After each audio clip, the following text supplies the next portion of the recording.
അപ്പോൾ വീണ്ടും നമസ്കാരം സുഹൃത്തുക്കളെ. ഡേ 10 ഗുവാഹട്ടിയിലെ ഡേ 10ൻ്റെ സമാപനം. ഓക്കെ, സമാപനത്തിൽ മുന്നിൽ ഞാൻ ഉച്ചയ്ക്ക് പറഞ്ഞായിരുന്നു എൻ്റെ ബാഗിലുള്ള ഇലക്ട്രോണിക് ഗാഡ്ജറ്റ്സ്. ഇന്നലെ പറഞ്ഞായിരുന്നു എൻ്റെ ഇലക്ട്രോണിക് ഗാഡ്ജറ്റ്സ് എന്തായിരിക്കും നിങ്ങളെ കാണിച്ചു തരാമെന്നുള്ളത്. അതിനു മുന്നേ 2 കാര്യങ്ങൾ പറയാനുണ്ട്. ഒന്ന്, ഞാൻ നേരത്തെ സൂചിപ്പിച്ച പോലെ ഇന്നലെ രാത്രി ഒരു 9:30-9 മണിയൊക്കെ ആയപ്പോഴത്തേനും നമ്മുടെ ട്രിപ്പിനെ മുഴുവനായിട്ട് ബാധിക്കുന്ന ഒരു ഡിസിഷൻ ഉണ്ടായിരുന്നു. ഞാൻ നേരത്തെ പറഞ്ഞിരുന്നു. അപ്പോൾ ആ ഡിസിഷൻ എന്തായിരുന്നു, ആ ഡിസിഷൻ എടുത്തിരുന്നു. ആ ഡിസിഷൻ എന്താണെന്ന് ഞാൻ പറഞ്ഞുതരാം. എൻ്റെ ട്രിപ്പ് നാളെ രാവിലെ ഇവിടുന്ന് തവാങ്ങിലേക്ക് പോയി, തവാങ് വഴി ഇറങ്ങി, പിന്നെ ശിവസാഗർ, പിന്നെ നേരെ തേസു കിബിത്തു, അത് അരുണാചൽ പ്രദേശിലാണ്, ആസാം വഴി പോയി, പിന്നെ തിരിച്ചു വന്ന് നാഗാലാൻഡ് വഴി മിസോറാം, മണിപ്പൂർ ആൻഡ് ത്രിപുര, പിന്നെ മേഘാലയ, ചിറാപുഞ്ചി, അതിനുശേഷം ഷില്ലോങ് വഴി ഗുവാഹട്ടിയിലെത്താനാണ് എൻ്റെ പ്ലാൻ. അതായത് ക്ലോക്ക് വൈസ് ഡയറക്ഷൻ. ഒരു ദീപക് ഗുപ്ത എന്ന് പറഞ്ഞ ഒരാളുണ്ട്. പുള്ളി ഒരു യൂട്യൂബറാണ്. അപ്പോൾ പുള്ളിയും നോർത്ത് ഈസ്റ്റ് ഓൾ ഇന്ത്യ റൈഡാണ് പുള്ളിയുടെ ചാനലിൻ്റെ ഡിസ്ക്രിപ്ഷൻ ഞാൻ താഴെ കൊടുക്കാം. അപ്പോൾ പുള്ളിയും ഒരു ഓൾ ഇന്ത്യ റൈഡറാണ്. എക്സ്ട്രീം മോട്ടോ അഡ്വഞ്ചേഴ്സ് ആണ് പുള്ളിൻ്റെ ചാനലിൻ്റെ പേര്. വളരെ വലിയൊരു യൂട്യൂബറാണ്. Great man, great photographer. ഞാനൊരു ഫാനാണ് പുള്ളിൻ്റെ വീഡിയോസ് ഇതൊക്കെ നമ്മൾ ഒത്തിരി പഠിച്ചിട്ടുണ്ട്.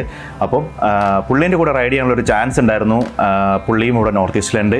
അപ്പം പുള്ളിയും സോളോ ആണ്. പക്ഷേ ആ ഡിസിഷൻ സോളോ തന്നെ ഞാൻ ഒറ്റയ്ക്ക് പോകാൻ തന്നെ തീരുമാനിച്ചു. പിന്നെ നമ്മുടെ ഇനീഷ്യൽ പ്ലാൻ വഴി തന്നെ പോകാൻ തീരുമാനിച്ചു. കാരണം നമ്മുടെ അക്കോമഡേഷൻ കാര്യങ്ങളെല്ലാം ഞാനിപ്പോൾ എവിടെ വേണമെങ്കിലും കിടന്നുറങ്ങും, റോട്ടിൽ വേണം കിടന്നുറങ്ങും. നിങ്ങൾ ഇന്നലെ കണ്ടായിരുന്നു എൻ്റെ ബാഗിൽ എന്തെല്ലാം സാധനങ്ങൾ ഞാൻ എല്ലാത്തിനും റെഡി ആയിട്ട് വന്നു. പുള്ളിൻ്റെ അടുത്ത് ഇഷ്ടംപോലെ ഗാഡ്ജറ്റ്സ് ഉണ്ട്, അങ്ങനത്തെ കാര്യങ്ങളുണ്ട്. അപ്പോൾ ഞാനെന്ന് ഫോൺ ചെയ്തിരുന്നു. അന്നേരം ഞാൻ പോകുന്നില്ല എന്ന് തീരുമാനിച്ചു. പകുതി 50-50 ആയിരുന്നു ചാൻസസ്. അവസാനം എൻ്റെ കൂട്ടുകാരുടെ എൻ്റെ ബെസ്റ്റ് ഫ്രണ്ടിൻ്റെ ഡയലോഗ് ഉണ്ട്, റിസ്ക് അല്ല, നമുക്ക് റിസ്ക് സാപ്പിടാൻ മതി. ആകെ സേഫ്റ്റി കൺസേൺ എന്നൊരു 50% കൂടുതൽ നമുക്ക് സേഫ്റ്റി കൺസേൺ 50% കുറവാണ് ഒറ്റയ്ക്ക് റൈഡ് ചെയ്യുന്നതിനേക്കാളും ഗ്രൂപ്പായിട്ട് റൈഡ് ചെയ്താൽ. അത് മാത്രം ഒരു കൺസേൺ ഉള്ളൂ. ബാക്കിയെല്ലാം നമ്മുടെ ഏകദേശം ഡിസഡ്വാൻറ്റേജിലാണ് വരുന്നത്. ഞാൻ പുള്ളിനോട് കൺവേ ചെയ്തിരുന്നു. ഞങ്ങൾ അങ്ങോട്ട് കൊണ്ട് സഹായിക്കാൻ. പുള്ളി ആൻറ്റി ക്ലോക്ക് വൈസിലാണ് വരുന്നതും. അപ്പോൾ നമ്മുടെ പ്ലാനിൽ ചെറിയ ഹിൻഡ്രൻസസ് ഉണ്ടാവും. അപ്പം ഏകദേശം ആ ഡിസിഷൻ നമ്മൾ ക്യാൻസൽ ചെയ്ത് നമ്മൾ ട്രിപ്പ് ഒറ്റയ്ക്ക് തന്നെ മുന്നോട്ട് പോയിരിക്കുന്നു. വഴിക്ക് വെച്ച് ആരെങ്കിലും കണ്ടു കഴിഞ്ഞാൽ ഓഫ് കോഴ്സ് കാശ്മീർ ട്രിപ്പ് പോലെ നമ്മൾ 1-2 ദിവസം അവരോട് കൂടെ ജോയിൻ ചെയ്യാനാണ് തയ്യാറാണ്. Okay, fine. അത് രണ്ടാമത്തെ കാര്യം. ഗുവാഹട്ടിയിൽ ഞാൻ രാവിലെ മുതൽ വൈകുന്നേരം വരെ ഇന്ന് കുറേ പെർമിറ്റ് കാര്യങ്ങളിലൊക്കെ ഇതിനുമായിട്ടൊക്കെ ഇഷ്ടംപോലെ റൈഡ് ചെയ്ത് നിങ്ങൾ കണ്ടിരുന്നല്ലോ. അപ്പോൾ ഗുവാഹട്ടിയിലെ 2 മെയിൻ കാര്യങ്ങൾ ഞാൻ നോട്ട് ചെയ്തത്, ഡ്രൈവിങ്ങിൽ Guwahati is far better than many other states. വേറെ ബീഹാറിൽ UP കണ്ട പോലെയല്ല ഗുവാഹട്ടിയിൽ. അവർക്കൊരു ഡ്രൈവിംഗ് കൾച്ചർ ഉണ്ട്, ഒരു കുഴപ്പമില്ലാത്തൊരു കൾച്ചർ ഉണ്ട്. Most of the people they use indicators അവർ ഉപയോഗിക്കലുണ്ട്. Line changing, line discipline, cut ചെയ്ത് കയറൽ, ഇങ്ങനത്തെ കാര്യങ്ങളൊക്കെ വളരെ കുറവാണ് ഗുവാഹട്ടിയിൽ. ആർക്കും വലിയ തിരക്കില്ല. പിന്നെ ഓണടി വളരെ കുറവാണ് ഗുവാഹട്ടിയിൽ. അതായത് മുന്നിലുള്ള ഒരാൾ ഇൻറ്റൻഷനലായിട്ട് ശരിക്കും അറിഞ്ഞുകൊണ്ട് താമസം വരുത്തുന്നവർ മാത്രമാണ് മാക്സിമം ഓണടിക്കൽ. അല്ലെങ്കിൽ എന്തെങ്കിലും റിയൽ എമർജൻസി ഉണ്ടെങ്കിലാണ് ഇവർ ഓണടിക്കൽ. മാക്സിമം ഓണടി കുറവാണ്. Not like other cities. ബാക്കിയുള്ള ഏതാണെന്ന് ഞാൻ കൃത്യമായിട്ട് പറയുന്നില്ല, എങ്കിലും നിങ്ങൾക്ക് അറിയാമായിരിക്കുമല്ലോ. ഓക്കെ, ഇത് 2 കാര്യങ്ങൾ. ഒരു നാട്ടിൽ നമ്മൾ റൈഡ് ചെയ്യുമ്പോൾ അല്ലെങ്കിൽ കുറേ അവരുടെ സിറ്റീസ് കൂടെ ഡ്രൈവ്, നമുക്ക് അവരുടെ ഏകദേശം ഒരു കൾച്ചർ മനസ്സിലാവും. കുറച്ചൊക്കെ ഓർഗനൈസ്ഡ് ആണ് ഗുവാഹട്ടി. I like Guwahati. കുഴപ്പമില്ല. Gateway of north east ആണ് ആക്ച്വലി. നല്ലൊരു സിറ്റിയാണ് ആക്ച്വലി, ഒരു കോസ്മോപൊളിറ്റൻ സിറ്റിയാണ്. I like it here. കുഴപ്പമില്ല. നല്ല ക്ലൈമറ്റിനെ പറ്റി പറയുകയാണെങ്കിൽ ഇപ്പോൾ ഇന്നുമായിട്ട് ചെറുതായിട്ട് മഴക്കാറുകൾ ഉണ്ടായിരുന്നു, ഇടയ്ക്കിടയ്ക്ക് വന്നു പോയിരിക്കുന്നു. ഹ്യൂമിഡിറ്റി ഇച്ചിരി കൂടുതലാണ്. അത് മാത്രമാണ് ഗുവാഹട്ടിയിലെ ഒരു പ്രശ്നമല്ല, ദാറ്റ് ഇസ് ഡിഫറൻറ്റ്. അതൊരു ഗുവാഹട്ടിൻ്റെ ഒരു ക്യാരക്ടറിസ്റ്റിക്സ്. ഇപ്പോൾ നമുക്ക് എൻ്റെ ബാഗിനകത്ത് എന്തെല്ലാം ഗാഡ്ജറ്റ്സ് ആണ് കാര്യങ്ങളെന്ന് നമുക്ക് നോക്കാം. ബാഗിൻ്റെ പുറത്ത് എന്തെല്ലാം ഉള്ളത്. ഫസ്റ്റ് മെയിൻ കള്ളി, ഇത് എൻ്റെ റൈനോക്സ് ടാങ്ക് ബാഗാണ്. റൈനോക്സ് ടാങ്ക് ബാഗ്, ഇതിൻ്റെ ഉള്ളിൽ അടിയിൽ മാഗ്നറ്റിക് ഒരു പാഡുണ്ട്. നമ്മൾ നമ്മുടെ ടാങ്കിലേക്ക് സെറ്റ് ചെയ്യാം. പിന്നെ ഇത് ബാക്ക് പാക്കായിട്ട് ഉപയോഗിക്കാം. ഈ 2 വള്ളികൾ ഡിറ്റാച്ച് ചെയ്ത് അടക്കി മടക്കി ഇവിടെ ഒരു സിബ് ഉണ്ട്. ആ സിബിലേക്ക് നമ്മൾ മാഗ്നറ്റിക് ടാങ്ക് പാഡ് അറ്റാച്ച് ചെയ്ത് കഴിഞ്ഞാൽ മാഗ്നറ്റിക് ടാങ്ക് ബാഗായി. ഇല്ലെങ്കിൽ നമുക്ക് ബാക്ക് പാക്ക് ഉപയോഗിക്കാം. ഒന്നാമത്തെ കല്ല് തുറന്നു കഴിഞ്ഞാൽ ഈ കല്ല് വളരെ ഇമ്പോർട്ടൻ്റ് ആണ് എൻ്റെ റൈഡിൽ. നമ്മുടെ CBR, സ്പോർട്സ് ക്രൂയിസർ, അങ്ങനത്തെ എല്ലാ ബൈക്കുകളും അധികം വെയിറ്റ് താങ്ങാനായിട്ട് വെച്ചേക്കുന്നില്ല. അതൊരു ജസ്റ്റ് ഒരു നല്ല റിജിഡ് സർഫസസിലെല്ലാം വെച്ചിക്കാനുള്ള സ്റ്റാൻഡാണ് അവർ ഡിസൈൻ ചെയ്തിരിക്കുന്നത്. അവർ കുറ്റം പറയാൻ പറ്റില്ല. ഞാൻ സ്റ്റാൻഡ് ഓൾറെഡി മോഡിഫൈ ചെയ്തിട്ടുണ്ട്. എന്തെങ്കിലും മോഡിഫിക്കേഷനാണെന്ന് ഞാൻ കാണിച്ചു തരാം, അല്ലെങ്കിൽ വീഡിയോൻ്റെ ഡിസ്ക്രിപ്ഷൻ ഇവിടെ ഉണ്ടാവും. ഈ കല്ല് ഞാൻ എവിടെ പാർക്ക് ചെയ്യുന്നിടത്ത് എന്തെങ്കിലും പ്രശ്നങ്ങളുണ്ടെങ്കിൽ ഈ കല്ല് ഞാൻ എടുത്ത് താഴെയിട്ടിട്ട്, നിങ്ങൾ പല പ്രാവശ്യം കണ്ടു കാണും ഞാൻ കല്ലിൻ്റെ ഇമ്പോർട്ടൻസ് പറയുന്നത്. ഈ കല്ല് എനിക്ക് ആന്ധ്രാപ്രദേശിൽ നിന്ന് കിട്ടുന്നതാണ്, ബട്ട് വളരെ ഉപകാരപ്പെട്ടു ഈ കല്ല്. പിന്നെ ഇത് റെയിൻ ഗിയറാണ്. ഇതിൻ്റെ റെയിൻ കവറാണിത്. ഇത് ഞാനൊരു 120 രൂപയ്ക്ക് കോഴിക്കോട് നിന്ന് വാങ്ങിയതാണ്. റെയിൻ കവറിന് മോശമില്ല, പക്ഷേ ക്വാളിറ്റി ഇച്ചിരി പോക്കാണ്. ഒന്നാമത്തെ ദിവസം തന്നെ ലൈറ്റായിട്ട് ഇവിടെ ഒന്ന് കീറിപ്പോയി. അപ്പോൾ എന്താണെങ്കിലും റെയിൻ കവർ കുഴപ്പമില്ല, ഫുള്ളായിട്ട് കവർ ചെയ്യുന്നുണ്ടെങ്കിലും സാറ്റിസ്ഫാക്ടറി അല്ല. മേലേക്ക് ഉള്ളിലേക്ക് പോയി കഴിഞ്ഞാൽ ഇതിനുള്ളിൽ ഈ ഒരു പൗച്ചിനുള്ളിലാണ് എൻ്റെ മെയിൻ ഡോക്യുമെൻറ്റ്സ്. അതായത് ഇതെല്ലാം ഒറിജിനൽ ഡോക്യുമെൻ്റ് ആണ്. Original permit, original RC book, original licence, original insurance എല്ലാം ഇതിനുള്ളിലാണ്. പിന്നെ ഇതെൻ്റെ ഹാർഡ് ഡിസ്കിൻ്റെ കേബിളാണ്. ഇത് 2 USB cable to my netbook. പിന്നെ മെയിൻ ഇത് എൻ്റെ ക്യാമറ പൗച്ച്, ചാർജർ ഉണ്ട്, 2 ലെൻസ് ഉണ്ട് എൻ്റെ അടുത്ത്. ഒന്ന് ഇത് പ്രൈം ലെൻസാണ് ക്യാമറേൻ്റെ കൂടെ കിട്ടിയത്, 18-55 mm. ഇത് സൂം ലെൻസാണ്, this is 70-300 mm zoom lens. ഇതും ക്യാമറേൻ്റെ കൂടെ കിട്ടിയതാണ്. ദിസ് ക്യാമറ ഇപ്പോൾ ഞാൻ ഷൂട്ട് ചെയ്തിരിക്കുന്ന മെയിൻ ക്യാമറയാണ്. എൻ്റെ മെയിൻ ക്യാമറ ഒരു സിഗ്മ ലെൻസ് ഉണ്ട്, സിഗ്മ 10-20 ലെൻസാണ്, വൈഡ് ആംഗിൾ ലെൻസാണ്. അതിലാണ് ഞാൻ ഷൂട്ട് ചെയ്തുകൊണ്ടിരിക്കുന്നത്. അത് എക്സ്ട്രാ ഞാൻ വാങ്ങിയതാണ്, ദാറ്റ് ഈസ് അറൗണ്ട് 25,000. ഞാൻ അബുദാബിയിൽ നിന്ന് വാങ്ങിയതാണ്. ദിസ് ക്യാമറ അതൊരു 4 വർഷം മുന്നേ എൻ്റെ കൂട്ടുകാരൻ്റെ ക്യാമറയാണ്, ആക്ച്വലി എൻ്റെ കൂടെ അല്ല. അവനൊരു 35,000 സംതിങ് വാങ്ങിയതാണ്. പിന്നെ രണ്ടാമത്തെ ഇതാണ് DJI സ്പാർക്കാണ് ഞാൻ വാങ്ങിയിരിക്കുന്നത്. ഇതെനിക്കൊരു ഗിഫ്റ്റ് കിട്ടിയതാണ്. DJI സ്പാർക്കിൻ്റെ ഒരു ഫ്ലൈ മോർ കോംബോ, 2 ബാറ്ററി കിട്ടുന്നുണ്ട്. DJI സ്പാർക്ക്, പ്രൊപ്പല്ലർ, ഇതിൻ്റെ കൂടെ കുറേ മാനുവൽസ് കാര്യങ്ങളെല്ലാം കിട്ടുന്നുണ്ട്. അത് ഞാൻ എടുത്തുകൊണ്ട് വന്നില്ല, എക്സ്ട്രാ ലഗേജ് ആവും. ഇത് ഗോപ്രോൻ്റെ ചാർജറാണ്. ഇത് ഞാൻ ഓൺലൈൻ വാങ്ങിയതാണ്. ഗോപ്രോൻ്റെ ചാർജിങ് കേബിൾ, 2 ബാറ്ററി നമുക്ക് ഒരേ സമയം ചാർജ് ചെയ്യാം. എപ്പോഴും ഞാൻ ഒരു ബാറ്ററി എപ്പോഴും ചാർജ് ചെയ്തുകൊണ്ടിരിക്കുന്നത്. നമ്മൾ ബാറ്ററി ഇങ്ങനെ സ്വിച്ച് ചെയ്തുകൊണ്ടിരിക്കുന്ന ഒരു സ്റ്റൈലാണ് എൻ്റെത്. 2 ബാറ്ററി ഇപ്പോൾ ഉള്ളൂ, മോർ ബാറ്ററി വാങ്ങണം. ഇത് 10,000 mAh പവർ ബാങ്ക് ഒരെണ്ണം. ഇത് സൺഗ്ലാസസ് ഡിക്കാത്തലോണിൽ നിന്ന് വാങ്ങിയതാണ്.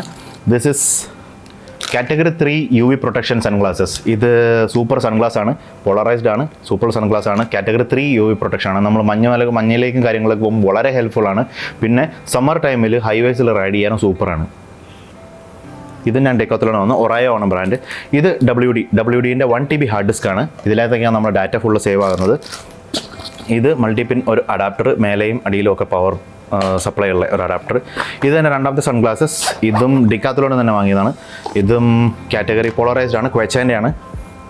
Polarised sunglasses. This is awesome. This is നല്ലൊരു സൺഗ്ലാസസ് ആണ്, ഐ ലൈക്ക് ഇറ്റ്. പിന്നെ ഇത് DJIൻ്റെ ഡ്രോൺ ക്യാമറ ചാർജർ. ഇതിന് 2 പ്ലഗ് പോയിൻ്റ് ഉണ്ട്, USB പോർട്ട് ഉണ്ട്. We can charge at A ടൈമിൽ 3 സംഭവങ്ങൾ ചാർജ് ചെയ്യാതാണ്. ഇതെൻ്റെ ലാപ്ടോപ്പിൻ്റെ നെറ്റ് ബുക്കിൻ്റെ ചാർജർ കേബിൾ. നെറ്റ് ബുക്ക് എന്താണെന്ന് ഞാൻ കാണിച്ചു തരാം.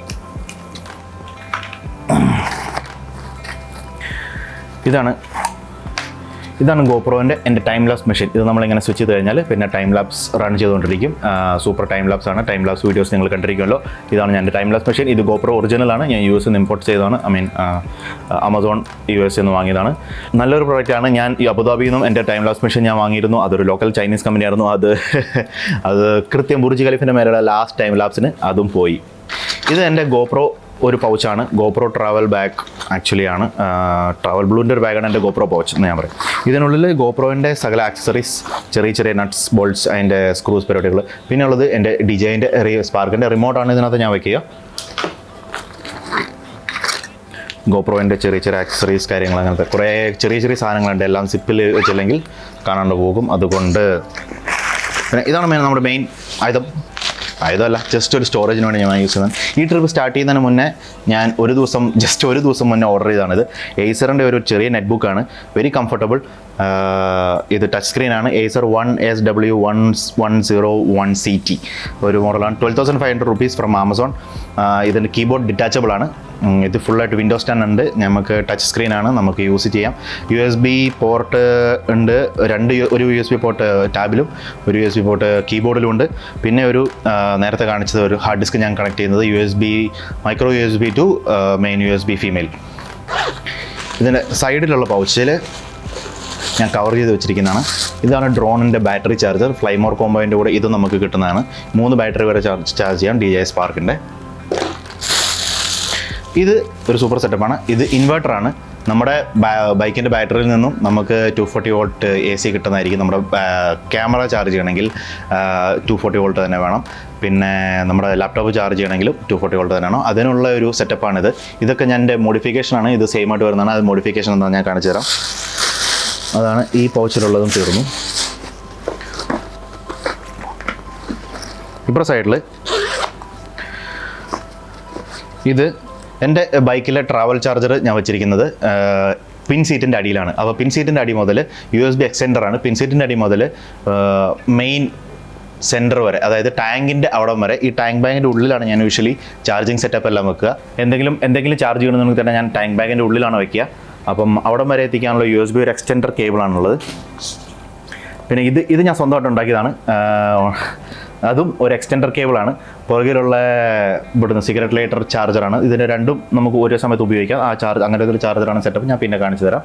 അവിടുന്ന് ഒരു സ്വിച്ച് പോലെ ഉണ്ട്, ഒരു പ്ലഗ് പോയിന്റ് പോലെ ഉണ്ടാക്കിയാണ്, മെയിൽ ഫീമെയിൽ. അതിങ്ങനെ കണക്ട് ചെയ്ത് കഴിഞ്ഞാൽ ഇപ്പോൾ നമുക്ക് ടാങ്ക് ബാഗിനുള്ളിൽ ഒരു ഇൻവെർട്ടർ കിട്ടി. 240 വോൾട്ട് AC. അതിനുള്ള ജുഗാഡാണത്. Jugaad, the great Indian way of making things right. ഇത് സ്ലൈമിൻ്റെ ഒരു ഡിവൈസാണ്. ഇത് ഞാൻ ഐ തിങ്ക് സ്റ്റേറ്റ്സിൽ നിന്ന് വാങ്ങിയതാണ്, US നിന്ന് വാങ്ങിയതാണ്. ഇത് PSI ബാർ പിന്നെ കിലോ പാസ്കൽസ്, ഇതിൽ മൂന്നിലും നമുക്ക് എയർ പ്രഷർ നോക്കാം. വണ്ടീൻ്റെ എയർ പ്രഷർ ഇങ്ങനെ വളരെ ഇമ്പോർട്ടൻ്റ് ആണ് ഒരു റൈഡറിനും. ഒരു ട്രിപ്പ്, ഒരു യാത്രയ്ക്ക് എപ്പോൾ പോയാലും ഇമ്പോർട്ടൻ്റ്. ഇത് ഡിജിറ്റൽ ഡിസ്പ്ലേ ആണ്. ഇതിന് ബാറ്ററി ഇപ്പം ഞാൻ വാങ്ങിച്ചിട്ട് ഇത് 5 വർഷമായി, ഇതുവരെ ഞാൻ ബാറ്ററി മാറ്റിയിട്ടില്ല. It works fine, very fine. പിന്നെ ഇത് ചെറിയ സ്ക്രൂ ഡ്രൈവറാണ്. നമ്മുടെ ഹെൽമെറ്റിൻ്റെ SMK ഹെൽമെറ്റാണ് ഞാൻ ഉപയോഗിക്കുന്നത്. പിൻ ലോക്ക് വൈസർ ക്ലീൻ ചെയ്യാനുള്ള ഒരു ചെറിയ സ്ക്രൂ ഡ്രൈവറാണ്. അപ്പോൾ ഇത് കഴിഞ്ഞു. വേറെ സെറ്റപ്പോടെ ഞാൻ ഇതിനകത്ത് വെക്കലുണ്ട്. ഞാനത് സൈഡിൽ വെച്ചിരിക്കുകയാണ്, അത് ഉള്ളിൽ വെച്ചില്ല. അപ്പോൾ ഇതാണ് എൻ്റെ ഗോപ്രോൻ്റെ ഒരു മൗണ്ട്. ഗോപ്രോൻ്റെ ഞാൻ എൻ്റെ സെൽഫി ആയിട്ടൊക്കെ ഉപയോഗിക്കാനുള്ള ഒരു മൗണ്ടാണ്. ഇതിനൊരു ഡ്യുവൽ പർപ്പസും കൂടിയുണ്ട്. എന്താണെന്ന് നിങ്ങൾ കാത്തിരുന്നതാണ്. ഇതിന് ഒരു ഡ്യുവൽ പർപ്പസ് ഉണ്ട്. അത് ഞാൻ അടുത്ത വീഡിയോയിൽ പറഞ്ഞുതരാം. അപ്പോൾ ടാങ്ക് ബാഗ് കഴിഞ്ഞിരിക്കുന്നു. എൻ്റെ ഇലക്ട്രോണിക് സെറ്റപ്പുകളെല്ലാം കഴിഞ്ഞിരിക്കുന്നു. ഇന്നത്തെ ദിവസം സമാപിച്ചിരിക്കുന്നു. Guwahati, nice place, nice people around. നിങ്ങൾ അർപ്പൺ ബായിനെ കണ്ടല്ലോ, അർപ്പൺ ഗോഗോ, പുള്ളിൻ്റെ ആറ്റിറ്റ്യൂഡ് എന്താണെന്ന് കണ്ടല്ലോ. അത് മിസോറാം ഹൗസിലെ ആൾക്കാരുടെ ആറ്റിറ്റ്യൂഡ് കണ്ടല്ലോ. So everything was fine, everything is fine till now. വണ്ടി ഈസ് ഇൻ പെർഫെക്റ്റ് കണ്ടീഷൻ. ഞാനിപ്പോൾ തന്നെ എയർ പ്രഷർ ചെക്ക് ചെയ്ത് വണ്ടിയെല്ലാം സെറ്റപ്പാക്കി ഇവിടെ വെച്ചിരിക്കുന്ന കാസമിയ എന്നുള്ള ഒരു 6th മൈലുള്ള ഗുവാഹട്ടിയിലുള്ള ഒരു ഹോം സ്റ്റേയിലാണ് ഞാനിപ്പോൾ ഉള്ളത്. Home stay is good, everything is good. So തിരിച്ചു വരുമ്പോൾ ഞാൻ ചിലപ്പോൾ ഈ ഹോം സ്റ്റേയിൽ നിൽക്കും, ഇല്ലെങ്കിൽ വേറെ ഏതെങ്കിലും അക്കോമഡേഷൻ നോക്കാനുള്ള ഒരു പിന്നെ അവരുടെ നമ്പറൊക്കെ തന്നിട്ടുണ്ട് എനിക്ക്. മേ ബി അവരൊന്ന് കോൺടാക്ട് ചെയ്ത് കഴിഞ്ഞാൽ മേ ബി ചിലപ്പം ചെറിയ ഡിസ്കൗണ്ട് ഒക്കെ കിട്ടിയാൽ maybe I will stay here and come back and stay here. അപ്പോൾ ഇന്നത്തെ ദിവസം കഴിഞ്ഞിരിക്കുന്നു. അപ്പോൾ നാളെ റോട്ടിൽ കാണാം. തവാങ്ങിലേക്ക് മാസലാമ. ഹെവനാണെന്ന് പറഞ്ഞത്, ഹെവൻ. ഇനിയുള്ള അഡ്വഞ്ചർ ഇനിയാണ്, നമ്മുടെ റിയൽ അഡ്വഞ്ചർ തുടങ്ങാൻ പോകുന്നത് ഇനിയാണ്. ഇനി അങ്ങോട്ട് പൊളിക്കാനിട്ടാ. അപ്പോൾ ലൈക്ക്, സബ്സ്ക്രൈബ്, ഷെയർ. നിങ്ങൾക്ക് ഇഷ്ടപ്പെട്ടെങ്കിൽ പ്ലീസ്. നിങ്ങൾ സപ്പോർട്ട് ചെയ്തില്ലെങ്കിൽ എന്നെ ആര് സപ്പോർട്ട് ചെയ്യാൻ ആളെയാ. അപ്പോൾ കാണാം നാളെ റോട്ടിൽ.